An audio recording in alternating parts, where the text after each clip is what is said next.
बाळमित्रो, जय श्री कृष्ण। सत्यप्रकाश विद्यापीठના ઓનલાઈન અભ્યાસમાં તમારું સ્વાગત છે। આજે આપણે ધોરણ 2 હિન્દી એની અંદર પાઠ 8 નો અભ્યાસ કરી છે। આ પહેલાના વિડિયોની અંદર તમે કક્ષા પ્રવૃત્તિ 1 અને કક્ષા પ્રવૃત્તિ 2 નો અભ્યાસ કર્યો। આ વિડિયોની અંદર આપણે કક્ષા પ્રવૃત્તિ 3 અને કક્ષા પ્રવૃત્તિ 4 નો અભ્યાસ કરીશું। પહેલા આ પાઠનું નામ છે पालतू जानवर, जे घरे पाड़ी शकाय एवा जानवर। आ पेलाना विडियोमां मैं तमने समज आपी हती। एना उपरथी आ तमारी खाली जग्या आपेली छे। निम्नलिखित कक्षा प्रवृत्ति 3 पाठ 8 धोरण 2 हिंदी कक्षा प्रवृत्ति 3 निम्नलिखित कोष में से योग्य शब्द चुनकर खाली जगह पूर्ण कीजिए।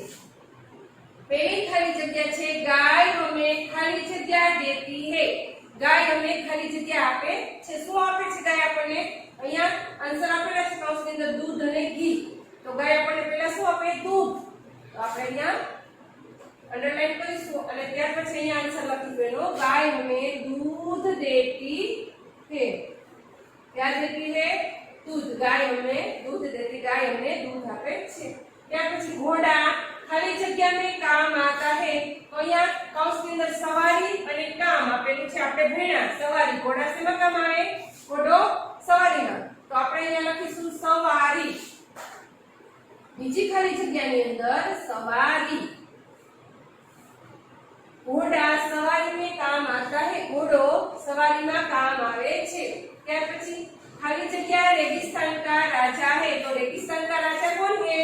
અહીંયા આપેલું છે ऊंट ने घोड़ा। तो रेगिस्तान का राजा ऊंट है। घोड़ा तो सवारी में काम आता है। तो ऊंट અહીંયા આપણે લખીશું ऊंट। ऊंट रेगिस्तान का राजा है। ત્યાર પછી ચોથું बिल्ली खाली जगह भगाती है। बिल्ली किसको भगाती है? सिंह को भगाती है? नो। किसको भगाती है? चूहे को। यहाँ अंडरलाइन और इसके बाद यहाँ ब्लैंक है। એની અંદર અહીંયા આપણે લખીશું ખાલી જગ્યામાં चूहे। बिल्ली चूहे भगाती है। क्या भगाती है? चूहे। ત્યાર પછી પાંચમું हाथी खाली जगह बड़ा जानवर है। हाथी कैसा जानवर है? तो घर से है या सबसे है? तो सबसे बड़ा जानवर है हाथी। तो આપણે અહીંયા લાઈન કરીશું અને અહીંયા આન્સર લખીશું हाथी सबसे बड़ा जानवर है। हाथी સૌથી મોટું પ્રાણી છે। ત્યાર પછી જો गाय खाली जगह जानवर है। गाय कौन सा जानवर है? पालतू या जंगली? तो આપણો પાઠ જ છે પાલતુ जानवर। એમાં જંગલી जानवर ના હોય તો આપણે અહીંયા पालतू पालतू। गाय कौन सा जानवर है? गाय पालतू जानवर है। ત્યાર પછી સાતમું कुत्ता खाली जगह है। तो वफादार है या जंगली है? तो આપણે અહીંયા પાઠની અંદર આનો જિક્ર છે વફાદાર। तो આપણે અહીંયા લખીશું वफादार। वफादार। कुत्ता वफादार जानवर है। कौन सा जानवर है? कुत्ता वफादार जानवर है। ત્યાર પછી જો ત્યાર પછીના પ્રશ્નની અંદર આપણે જોશું જોડકા। શું જોશું? જોડકા। निम्नलिखित सही जोड़ बनाइए। साची जोड़ बनावानी छे।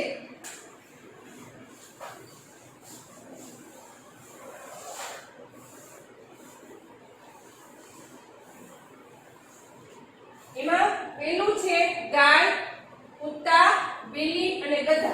એમ ચાર આપેલા છે।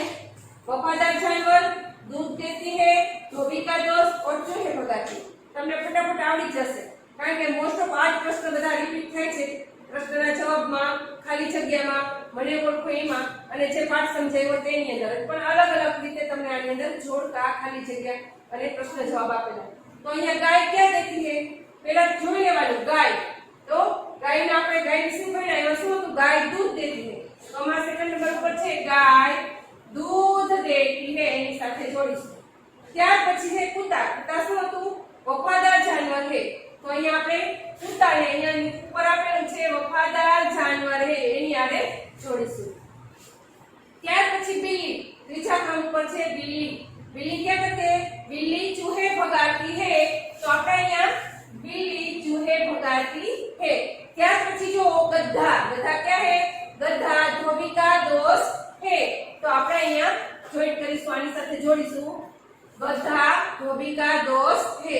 ત્યાર પછી સેકન્ડ નંબરનું જોડવું છે એ આપણે જોશું ઊંટ, પછી બકરી, घोड़ा અને हाथी। तो पालतू जानवर है, रेगिस्तान का राजा है, सबसे बड़ा जानवर है और सवारी में काम आता है। એટલા અહીંયા સામેની સાઈડમાં આન્સર છે। तो પેલું આપણે છે ઊંટ। આપણે આ પાઠની અંદર શું કહ્યા? ઊંટ रेगिस्तान का जानवर है। तो અહીંયા આપણે જોશું रेगिस्तान का राजा है ऊंट। तो આપણે અહીંયા જોશું ઊંટ છે તો એની સામે આપણે रेगिस्तान का राजा है। ત્યાર પછી જો बकरी, बकरी क्या पालतू जानवर है, सबसे बड़ा जानवर है कि सवारी में काम आता है। तो बकरी છે ઈ पालतू जानवर છે। क्या છે? આપણે અહીંયા જોડીશું पालतू जानवर है। ત્યાર પછી અથવા તો दूध देती है तो પણ ચાલે, પણ આપણે અહીંયા गाय અને बकरी બેની અંદર એવું છે, गाय पालतू जानवर है, बकरी पालतू जानवर है। गाय दूध देती है और बकरी भी दूध देती है। घोड़ा અહીંયા આપણે पालतू जानवर માં આપ્યું છે તો એની સાથે જોડીશું घोड़ा। तो घोड़ा क्या काम आता है? तो सवारी में काम आता है। तो આપણે અહીંયાથી લઈને घोड़ा सवारी में काम आता है। ત્યાર પછી જો हाथी, हाथी सबसे बड़ा जानवर है, हाथी સૌથી મોટું પ્રાણી છે। અહીંયા જોડીશું। આ રીતે તમારે છોડકા છોડવાના છે। ત્યાર પછી જો નિમ્નલિખિત વાક્યો को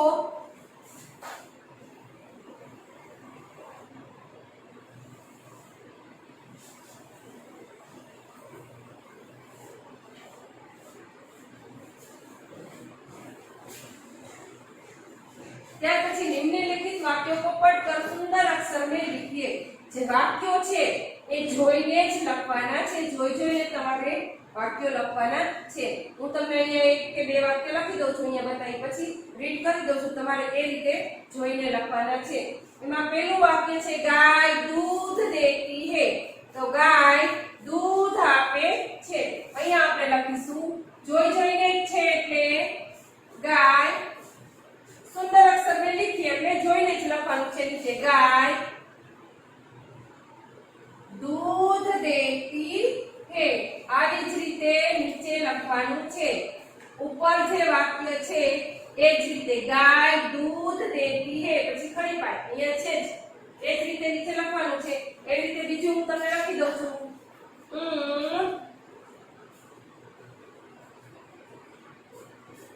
ऊंट रेगिस्तान का राजा है।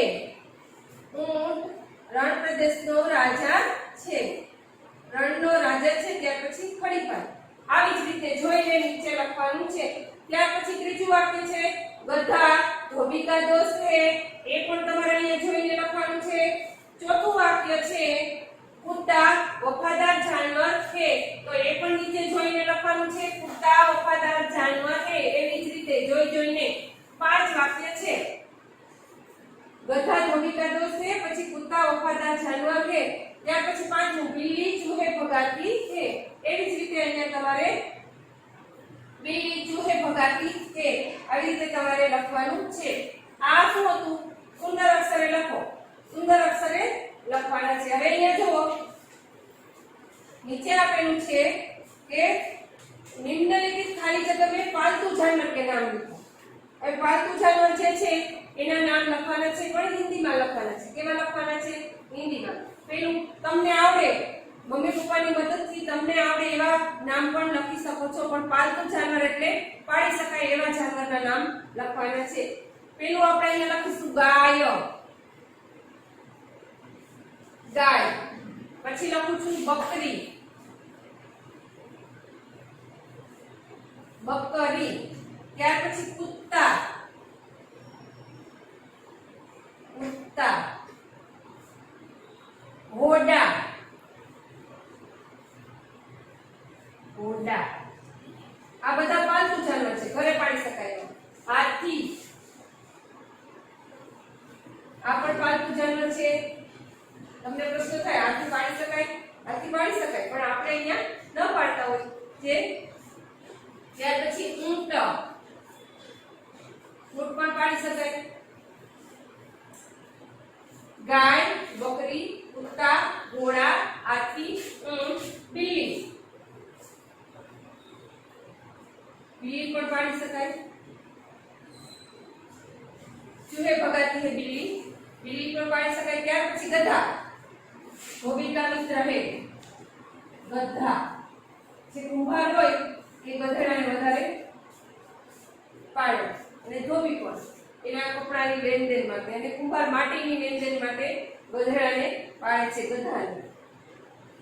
ચલો આ રીતે તમે તમારી રીતે લખશો તો પણ રોંગ ના પડે, પણ બધા પાલતુ જાનવર હોવા જોઈએ. ત્યાર પછી જો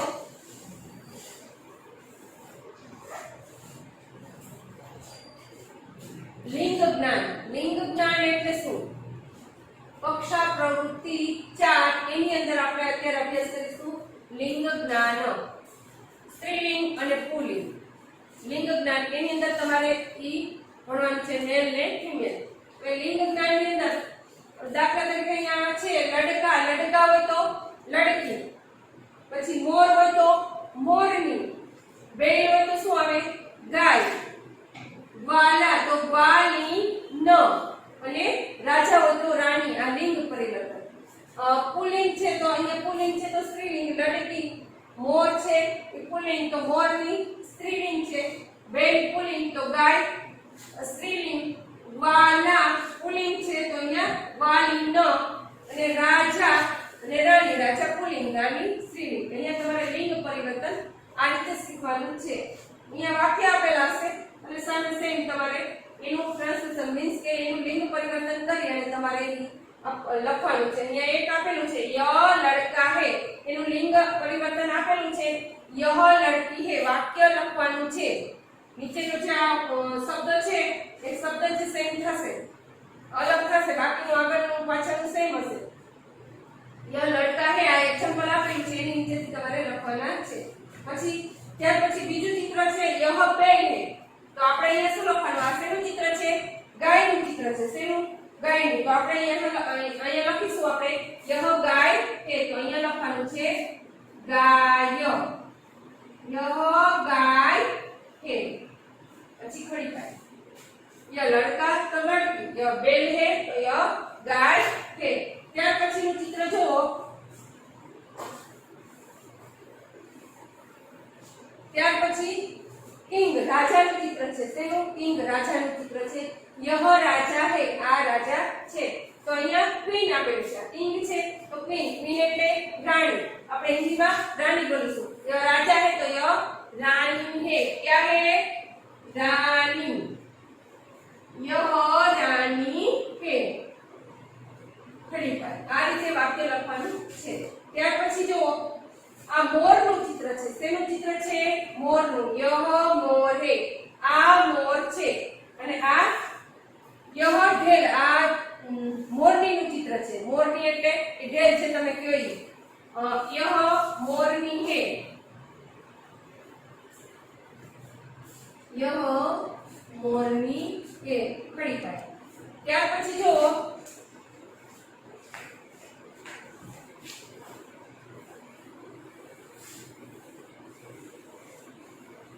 યહ ગ્વાલા હે. ગ્વાલા એટલે ગોવાળિયો, બરોબર. યહ ગ્વાલા હે તો આપણે એની સામે યહ ગ્વાલી ન શું લખવાનું છે? યહ ગ્વાલી હે. ચિત્રો આપેલા છે એની સામે શબ્દો પણ ઉપર આપેલા છે, એ તમારે લખવાના છે. યહ ગ્વાલા હે તો આપણે અહીંયા લખીશું યહ ગ્વાલી હે. ગ્વાલી એટલે ગોવાળણ છે. યહ ग्वाली है. यह ग्वाली है. यह ग्वाला है. यह ग्वाली है. આ રીતે તમારે પૂર્ણ કરવાનું છે કક્ષા પ્રવૃત્તિ 4. કક્ષા 3 અને કક્ષા પ્રવૃત્તિ 4 નો અભ્યાસ કર્યો. એની અંદર પહેલા બ્લેન્ક હતી ખાલી જગ્યા, ત્યાર પછી સુંદર અક્ષરે લખવાનું હતું, ત્યાર પછી આ સંયુક્ત અક્ષરને વાક્ય બનાવવાના હતા. આ રીતે આપણે ચિત્ર જોઈને વાક્ય બનાવ્યા ઉદાહરણ પ્રમાણે. આભાર બાળકો.